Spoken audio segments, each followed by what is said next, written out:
दोस्तों आज हम डिफरेंसेस देखेंगे एक पुअर माइंडसेट और रिच माइंडसेट के बीच में। इसके लिए मैंने 3 बुक्स का सहारा लिया है, rich dad poor dad, 7 habits of highly effective people और द ई मिथ रिविजिटेड। दोस्तों सबसे पहला डिफरेंस एक पुअर माइंडसेट और एक रिच माइंडसेट वाले लोगों में ये है कि रिच माइंडसेट वाले लोग सबसे पहले अपने लिए एसेट्स बनाते हैं जो उनको हर महीने पैसे लाके दें और उसके बाद सारी कंफर्ट की चीजें खरीदते हैं। लेकिन गरीब माइंडसेट वाले लोग दिखावे के लिए, शो के लिए सारी यूजलेस चीजें खरीद लेते हैं और उसके बाद उनके पास पैसे ही नहीं बचते कहीं अच्छी जगह इन्वेस्ट करने के लिए और वो पूरी जिंदगी गरीब ही रह जाते हैं। इसका मैं एक रियल लाइफ एग्जाम्पल देना चाहता हूँ। कॉलेज टाइम में मैं एक कॉलोनी में रहता था जहाँ पर 6 या 7 घर थे। वो सारे के सारे बहुत ही अच्छे तरीके से डिजाइन करे गए थे, काफी खूबसूरत। उन सब घरों में से सिर्फ एक घर इनकम्प्लीट था और वो एक बिजनेसमैन का था। बाकी सारे घर डॉक्टर्स, इंजीनियर्स और प्रोफेसर के थे। जहाँ पे मैं रहता था वहाँ पे सिर्फ अंकल और आंटी थे और वो दोनों प्राइवेट यूनिवर्सिटी से रिटायर्ड थे एज ए प्रोफेसर और इसीलिए उन्हें कोई पेंशन भी नहीं मिलती थी।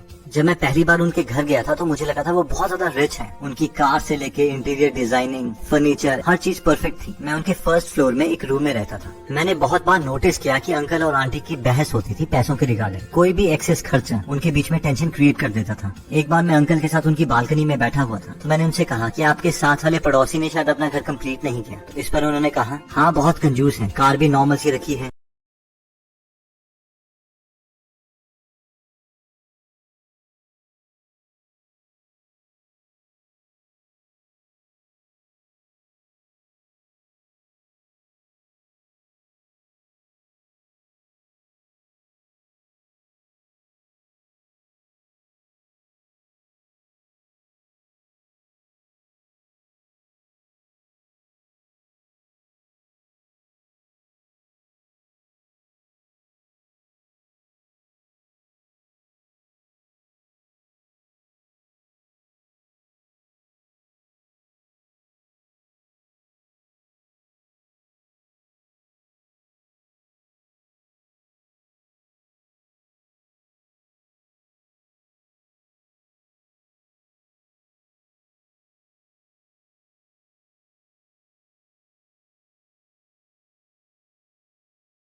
करते हैं। नेक्स्ट पॉइंट कहता है कि अमीर मेंटालिटी वाले लोग सबसे पहले खुद को पे करते हैं, उसके बाद किसी और को। आप में से बहुत सारे लोगों ने रिच डैड पुअर डैड पढ़ी होगी, लेकिन बहुत कम लोग रॉबर्ट और उनकी वाइफ किम कियोसाकी की एक्चुअल स्टोरी जानते हैं। इन दोनों की शादी से पहले रॉबर्ट बहुत ज्यादा उधार पर थे। ये दोनों चाहते थे कि अपनी लाइफ को इम्प्रूव करें, लेकिन इनकी मंथली सैलरी से ज्यादा इनकी मंथली लोन इंस्टॉलमेंट्स थी जो इन्हें देनी पड़ती थी। लेकिन रॉबर्ट को अपने रिच डैड के सारे प्रिंसिपल्स याद थे जिन्होंने कहा था कि अपने आप को सबसे पहले पे करो। इसीलिए रॉबर्ट कहते हैं कि हम अपनी सैलरी का 20% हमेशा सेव करते थे। फिर चाहे उधार वाले लोगों से जितना मर्जी प्रेशर क्यों ना आ रहा हो, उस प्रेशर को हम एज ए मोटिवेशन यूटिलाइज करते थे और एक्स्ट्रा काम करके इंस्टॉलमेंट्स के लिए पैसा इकट्ठा करते थे, क्योंकि ये जानते थे अगर ये पहले उधार देने लग जाएंगे और अपने लिए कुछ भी सेव नहीं करेंगे तो ये कभी भी अमीर नहीं बन पाएंगे। और बाद में इन्होंने अपने सेव करे हुए पैसों से ही बाकी इन्वेस्टमेंट्स करी और फाइनली मिलियनेयर बन गए।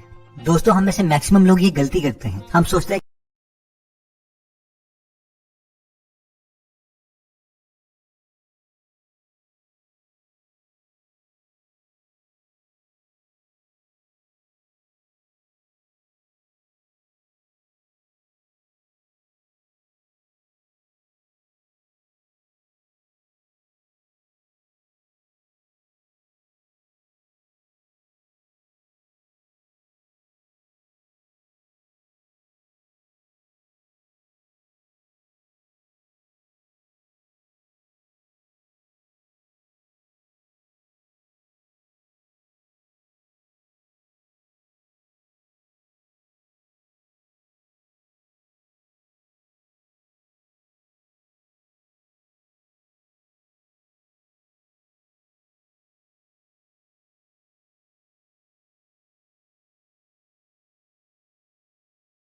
मैक्सिमम पॉपुलेशन तो टीवी ही देखती है। ऐसा इसलिए है क्योंकि ये लोग जानते हैं कि जो लोग इन प्रोडक्ट्स को एक्चुअल में खरीद सकते हैं वो अपना टाइम टेलीविजन में वेस्ट नहीं करते। ज्यादातर मिडिल क्लास मेंटालिटी वाले लोग graduation, post graduation, PhD, post doc कर चुके हैं, इसलिए वो सोचते हैं कि वो रेस्ट डिजर्व करते हैं और उन्हें कुछ नया सीखने की जरूरत नहीं है, और वो आराम से जॉब के बाद घर में आते हैं और टीवी देख के अपने को रिलैक्स करते हैं, क्योंकि वो सोचते हैं वो इस चीज को डिजर्व करते हैं। वैसे ही कहीं मिडिल क्लास बिजनेसमैन घर में आके आराम से सीरियल्स देखते हैं। नई चीजें सीखना उनके दिमाग में प्रेशर क्रिएट करता है, लेकिन रिच मैन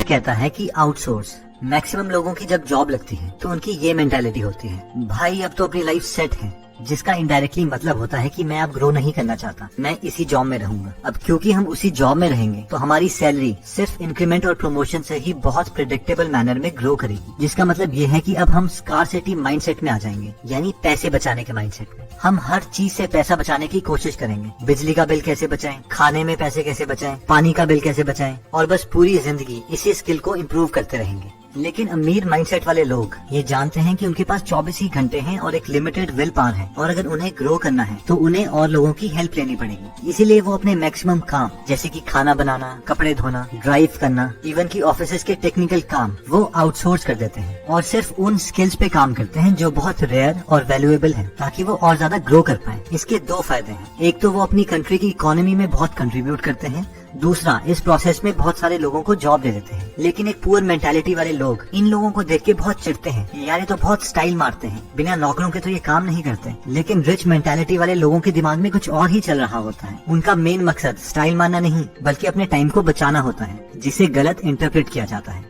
अब दोस्तों, इसका मतलब ये भी नहीं है कि आप सारे काम को आउटसोर्स कर दो और बाद में घर में बैठ के दोबारा से टीवी ही देखो। इसका मतलब सिर्फ ये है कि अगर आप ग्रो कर रहे हो और अगर आपको और लोगों की हेल्प चाहिए तो आप अपनी ग्रोथ को रोकोगे नहीं और हिचकिचाओगे नहीं, और इसीलिए कामों को आउटसोर्स कर दोगे। दोस्तों, नेक्स्ट पॉइंट कहता है कि think win win. Human psychology को समझने के लिए रिसर्चर्स ने एक एक्सपेरिमेंट किया। उन्होंने दो लोग जो एक दूसरे को नहीं जानते थे, उन्हें एक कमरे में बिठाया और टेबल पर $100 रख दिए।